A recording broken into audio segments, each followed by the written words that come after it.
Book 101 Review. Book 101 is all about the books that I read for the last 40 years. And today I have my special guest. He is the founder and CEO of Relief, no other than Mr. Jason Saltzman. Hello. Welcome to Book 101, Mr. Jason, and can you please introduce more about yourself? Sure. My name is Jason Saltzman. I'm the founder and CEO of a company named Relief. I've been building my own businesses for the past 20 plus years. I've gone through all the trials and tribulations of raising capital, starting a business, failing, had a couple of successes, and I'm here and I'm happy to be speaking with you guys. Mr. Jason Salzman, thank you so much for sharing your knowledge to the world. So let's talk about breaking the toxic debt cycle by creating innovation. What inspired you to focus on breaking the toxic debt cycle? Well, America, consumers in America, middle America is screwed right now. The average American, 1 in 3 people are behind on their bills. There's been little to no innovation when it comes to consumer debt. I was exposed to the issue years ago. My first business was a debt relief company. I've grown several businesses since then, but it's stuck with me because there really hasn't been a solution that meets the time of what people need, that meets exactly what people need. And like most entrepreneurs, we're very curious people. We walk into things and we start to think, how can I make this better? How would I do this better? And throughout my career, I've been exposed to several internet entrepreneurs that have built mobile applications that have changed the way we do business, the way the world works. And being exposed to that was inspiration for me to think about what could be done in the debt relief space that's not being done right now, that's completely different. And that really motivated me to get into the space. How would you define toxic debt in the context of your industry or community? So I would, in general, there are two different types of debt. There's good debt and there's toxic debt. Good debt you'd put, into a general category of, let's say, your mortgage. Let's say you take out business debt to start a business. Debt is something that most of us need to exist. When it comes to toxic debt, I'm talking about mostly predatory interest rates on things like personal loans and credit cards that are open and have compound interest on top of it that people use to buy things they can't afford because they don't have cash to pay for things. And not only that, they're paying for things on a credit card that they can't afford. They're making minimum payments when they max out, and the interest rate compounds monthly. And in some cases, even more than that with finance charges on top of that. So those are the two different forms of debt in general. The toxic debt is crippling America. People are becoming slaves to this type of debt as they're working 1 to 3 jobs to just keep up with their lifestyle. And when they're making minimum payments on these credit cards, which are exorbitant, they're not getting anywhere. They're not cutting into the balance. They're not seeing the balance go down. So they're taking their hard working dollars that they're spending their life making and they're putting it towards things that never go away and evaporate into the form of interest payments. And that goes to bank profits. And that's a reason why there's a bank on every corner. There's a bank across the street from another bank because and they have beautiful buildings with beautiful furniture because all these high interest predatory rates that are basically vapor out of nothing are on one side imprisoning people into these lifestyles, on the other side making the banking system rich. And that to me is a fundamental problem that is extremely complex, but the solutions to get out of debt are fairly simple in nature if they're delivered simply. Mr. Jason, why do you think traditional solutions to debt have failed to break this cycle? For the most part, I think there's a lot of greed associated with taking advantage of vulnerable people. You know, people that are falling behind on their bills and people that have fell behind on their bills are very nervous. They're likely to try anything because they sort of live in this very anxiety fueled world where they're most of the time keeping this a secret from their friends and family, and they're just looking for help in whatever form that is. And that makes for a very, very vulnerable person. And the companies that exist today, many of them, not all, there are some great ones that are out there that provide services to help people. They charge exorbitant fees. But on top of these fees, they also don't really do a great job. And they're not really helping people, and they're not using the latest technology to be able to work these things out because they're making so much money. You're talking about billions of dollars that are being funneled into this industry. That why change? If it's working, that's just the way most of them. I've spoken to many of these companies, and that's most of how they've seen it. Now, on the other side of things, the credit card companies are the worst in this regard. There's little to no financial education in all of our school systems, right? When it comes Yes. to private school, the best schools in the world, and public schools, you learn how to dissect a frog, but you don't learn how to use a credit card, right? One of the most fundamental things that you're going to do, right, that is left out of the educational system for the most part. And once you turn 18, they come at you in all different forms. They put their TV commercials up telling you how great the this is a priceless lifestyle, right? And then on the other side, they set up booths at every event you go through. There's a credit card company trying to, give you some gift for applying for a credit card, and they send it to you in the mail like it's a golden gift to you, but it's got handcuffs, and that handcuff is compounded interest. And it's not explained to anybody. The fine print on a credit card is the smallest print you'll see in your life. Daniel, have you ever read a contract that you're signing with a credit card company in its entirety? Mm, no, Nobody has. nobody else. Yes. And they take advantage of that. So there you have it.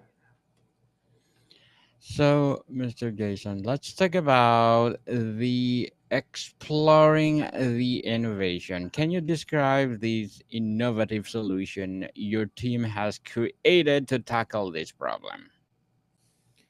So we say words like innovation and groundbreaking technology. These are all great buzzwords, but really we're just a bunch of people that care, right? And if you could put up, that's my personal website. If you could put up on the screen, do they does the audience see that screen, Daniel? Yes, yes. Can you put up the relief.app? Relieve that up. Okay. Yeah, It put is on that the up for bottom. a second. Yeah. Just give it a minute. So to answer your Which, question, yes. yes, it's clever, and what we've done makes a lot of sense. I think if you click under the relief logo, Here we go. learn more. Yeah, right there. No, so that's a Forbes article. Can you go to a website? Can you go to a URL? Sure. Yeah, it's just relief.app. Relieve Unless you that want to up. sell Okay. subscriptions to Forbes. Relieve that So, up. Okay. While yeah, you are so answering my question. in reality, what we've done is very clever, and it took a lot of work, but it took a bunch of people that cared. We have a great mission and vision.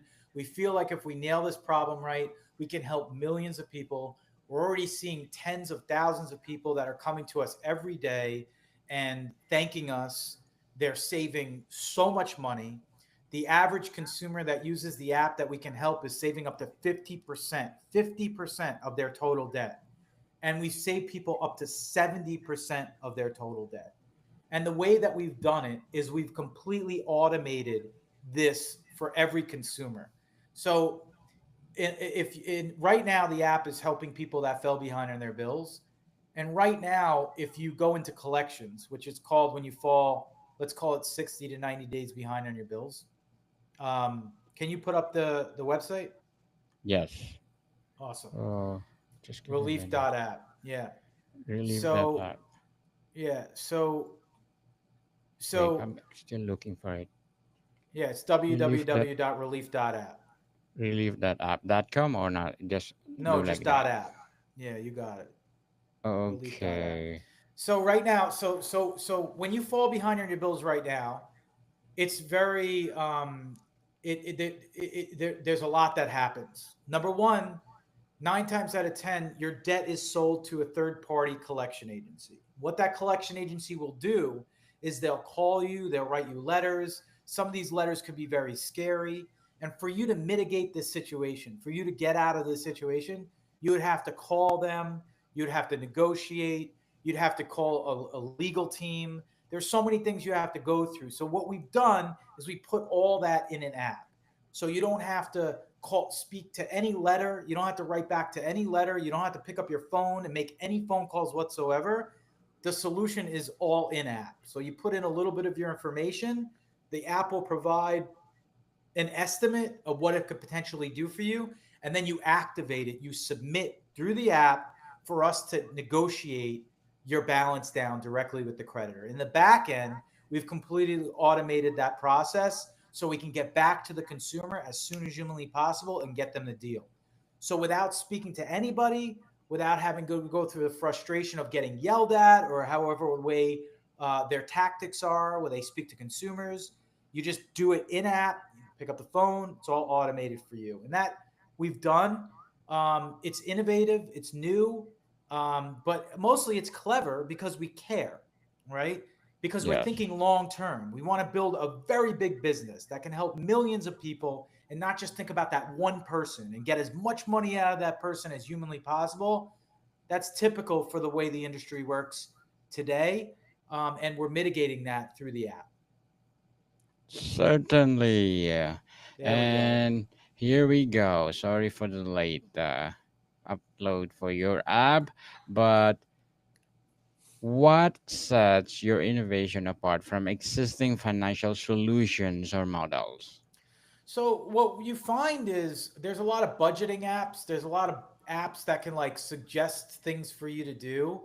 Our app actually does it. So there's no other app that negotiates debt. Our app is the first app that does it. So it goes through and does everything for you. So it gets you a solution. It's not just theory, it's not just budgeting. If you're falling behind or you're behind on your bills and you're in collections, you need to download this app. It is a seamless way of getting a negotiation done and getting the best price for you to pay off your debt that's behind.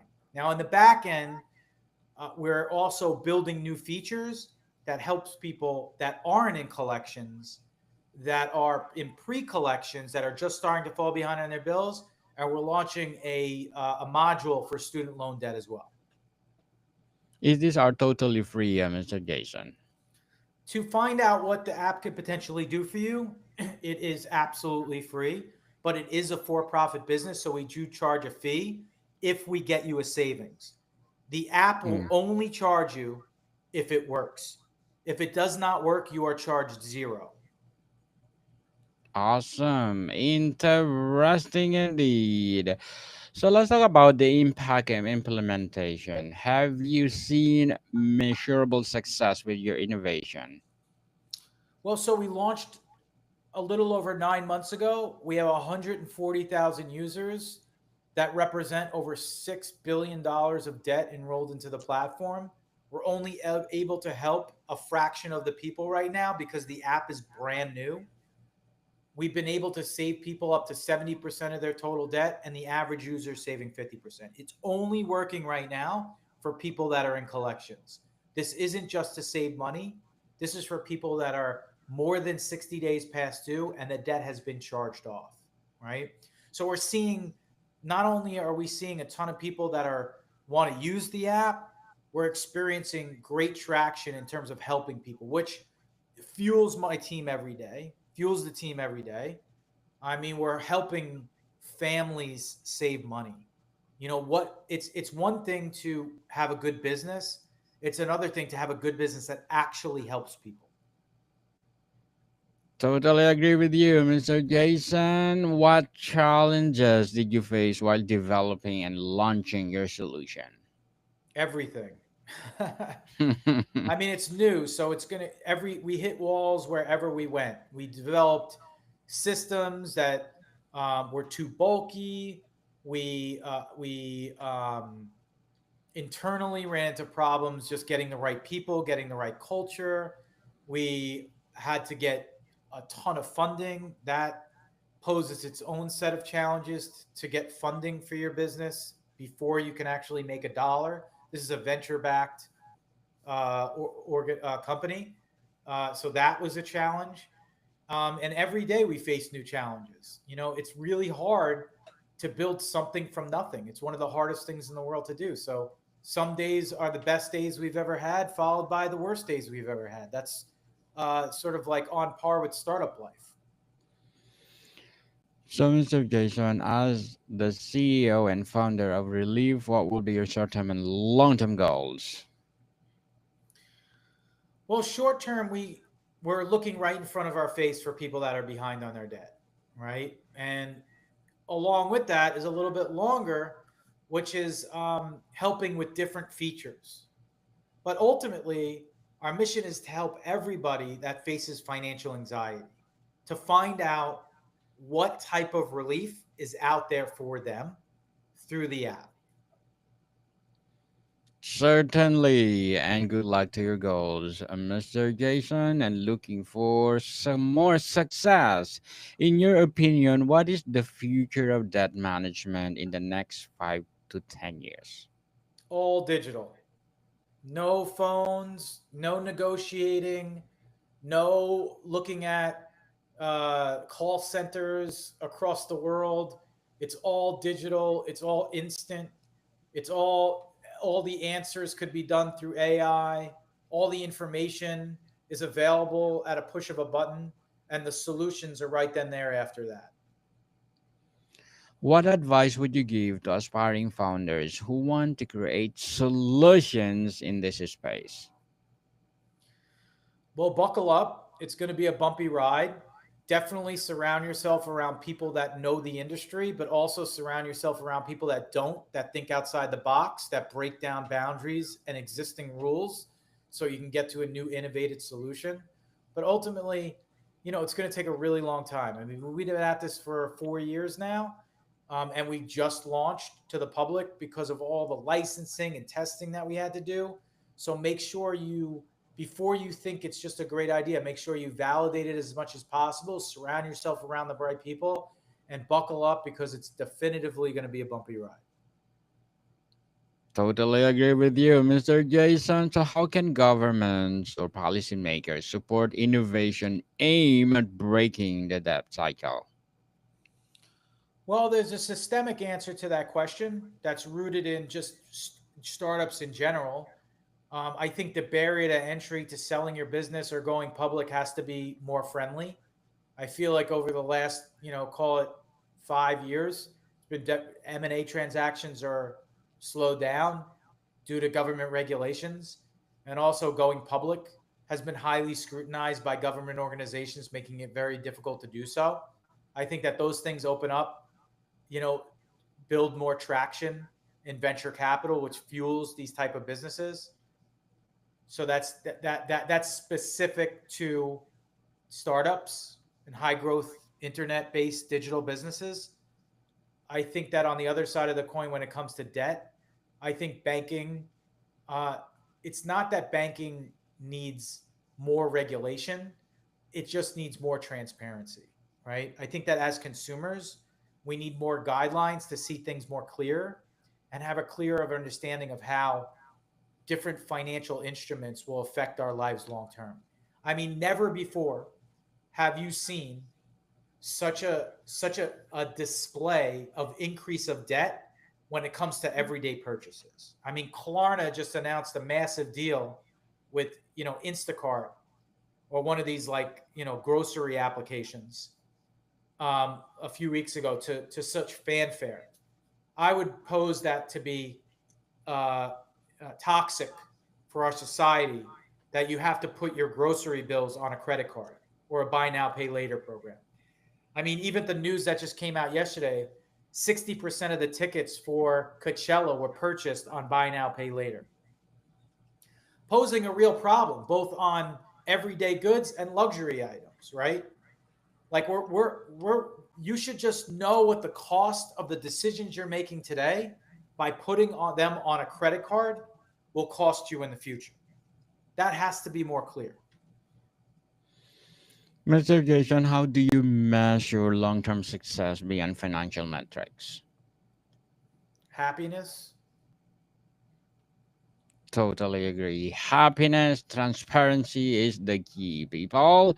So, Mr. Jason, before we wrap up our discussion for today, I'm inviting you to please do listen to my other podcast, people.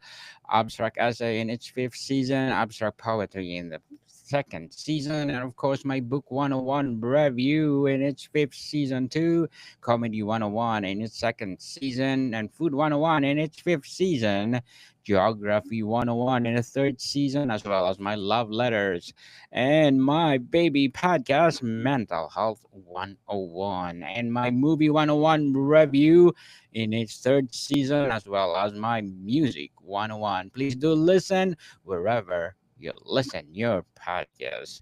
So, Mr. Jason, what legacy do you hope for innovation leaves for the next generation? Well, for myself, hoping to help as many families as humanly possible live better lives. Indeed, people better life and minimize your debt or totally free debt. Mr. Jason, thank you so much for sharing your knowledge to the world. And we are hoping for more and more innovation to come. So, can you please invite our listeners to support your release?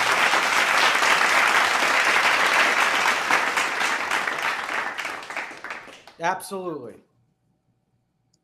So where they can find your innovation, mister? Okay, so just go to relief.app. It's available in the App Store and the Google Play Store.